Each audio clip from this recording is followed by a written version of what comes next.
తాజా అంశం చూస్తున్నాం. అజారుద్దీన్, కోదండరాం ఎమ్మెల్సీ అభ్యర్థిత్వాలకు లైన్ క్లియర్ అయింది. ఫైల్ పై గవర్నర్ సంతకం చేశారు. పూర్తి వివరాలను మా ప్రతినిధి నగేష్ చార్ని అడిగి తెలుసుకుందాం. నగేష్, అజారుద్దీన్, కోదండరాం ఎమ్మెల్సీ అభ్యర్థిత్వాల లైన్ క్లియర్ కు సంబంధించిన వివరాలు ఏంటి? Sujatha, MLC governor quota MLC అభ్యర్థిత్వాలకు సంబంధించి లోక్సభ నుంచి సానుకూలమైన నిర్ణయం తీసుకున్నారు. గవర్నర్ శివ్ ప్రసాద్ శుక్లా ఇద్దరి ఎమ్మెల్సీ అభ్యర్థులకు సంబంధించిన ఫైల్ పై కొద్దిసేపటి క్రితం సంతకం చేశారు. గత కొంతకాలంగా దీనిపై వివాదం కొనసాగుతుంది. ముఖ్యంగా ఈ విషయం అజారుద్దీన్ కు పెద్ద ఊరటగా చెప్పవచ్చు. ఈ నెల 30వ తేదీలోగా ఎమ్మెల్సీ అభ్యర్థిత్వం క్లియర్ కాకపోతే మన కేబినెట్ నుంచి వైదొలగాల్సిన పరిస్థితి ఏర్పడింది. ఈ నేపథ్యంలో గత కొంతకాలంగా ప్రభుత్వం రాజ్భవన్ పైన, లోక్ భవన్ పైన ఒత్తిడి తీసుకొస్తుంది.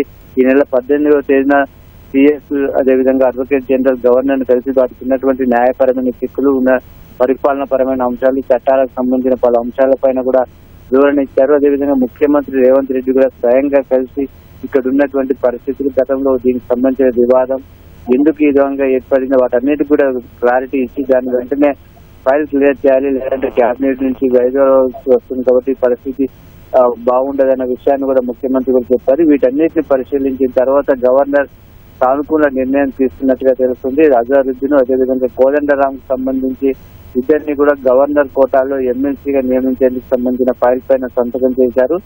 ఈ రోజు లేదా 2 రోజుల సోమవారంలోగా దీనికి సంబంధించిన గెజిట్ నోటిఫికేషన్ పూర్తి స్థాయిలో విడుదల కానుంది. ఆ తర్వాత వాటికి సంబంధించిన ప్రమాణ స్వీకార ప్రక్రియ కూడా పూర్తి కానుంది. మొత్తం మీద ఈ నెల 30వ తేదీలోగా దీనికి సంబంధించిన ప్రక్రియ పూర్తవుతుంది కాబట్టి అజారుద్దీన్ కు మంత్రి పదవికి సంబంధించి ఎలాంటి డోకా ఉండని పరిస్థితి కనిపిస్తుంది. మొత్తం మీద సుమారుగా 3 ఏళ్లుగా దీనికి సంబంధించిన వివాదం నెలకొంది. టీఆర్ఎస్ ప్రభుత్వం ఉన్నప్పుడు 2023లో దాసోజు శ్రావణ్ అదేవిధంగా కుర్రా సత్యనారాయణ గవర్నర్ కోటాలో అప్పుడున్న ప్రభుత్వం ఎమ్మెల్సీగా సిఫారసు చేసింది. అయితే వారిద్దరికి రాజకీయ అనుబంధం ఉందన్న కారణంగా అప్పుడు ఉన్నటువంటి గవర్నర్ తమిళసై వారి కేబినెట్ నిర్ణయాన్ని తిరస్కరించారు. ఆ కేబినెట్ నిర్ణయాన్ని తిరస్కరించడం పైన ఆ దాసోజు శ్రావణ్ అదేవిధంగా సత్యనారాయణ హైకోర్టును ఆశ్రయించారు.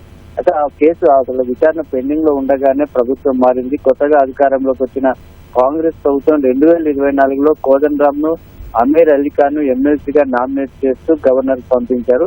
అయితే ఆ తర్వాత జరిగిన పరిణామాల క్రమంలో హైకోర్టు గతంలో తమిళసై తీసుకున్న నిర్ణయాన్ని తప్పుపడుతూ కొట్టివేయడంతో పాటు ఆ తర్వాత ఆ నిర్ణయంతో పాటు క్యాబినెట్ నిర్ణయాన్ని, కొత్త ప్రభుత్వం తీసుకున్న క్యాబినెట్ నిర్ణయాన్ని కూడా కొట్టివేయడంతో వారికి సంబంధించిన విచారణ, వారికి సంబంధించిన ఎమ్మెల్సీల పైన ఆటంకం కలిగింది. ఆ తర్వాత జరిగిన పరిణామ క్రమంలో సుప్రీంకోర్టులో దీనిపైన స్పష్టత ఇస్తూ అవసరమైతే రాష్ట్ర ప్రభుత్వం మళ్ళీ కొత్తగా సిఫారసు చేయొచ్చునని సుప్రీంకోర్టు చెప్పిన నేపథ్యంలో అదే సమయంలో జూబ్లీహిల్స్ ఉప ఎన్నిక కూడా రావడంతో అసలు మైనార్టీల ఓట్ల ప్రభావంతో ఉండడం వాటన్నిటిని దృష్టిలో ఉంచుకొని ఆ కోదండరాంతో పాటు అమీర్ అలీ ఖాన్ స్థానంలో అజారుద్దీన్ కేబినెట్ తాజాగా వాటికి సంబంధించిన సిఫారసు చేసింది. అయితే అప్పటి నుంచి కూడా పెండింగ్ లో ఉండడంతో దీనికి సంబంధించి గత రాజ్యాంగం ప్రకారం 6 నెలల్లో పూర్తి కావాల్సి ఉంది కాబట్టి అజారుద్దీన్ విషయంలో ఉత్కంఠ నెలకొన్న నేపథ్యంలో దీనికి సంబంధించి ప్రభుత్వం ఒత్తిడి తీసుకురావడం, అదేవిధంగా రాజ్యాంగ పరంగా పలు అంశాలపైన సమీక్షించిన తర్వాత గవర్నర్ తాజాగా నిర్ణయం తీసుకున్నట్టుగా తెలుస్తుంది.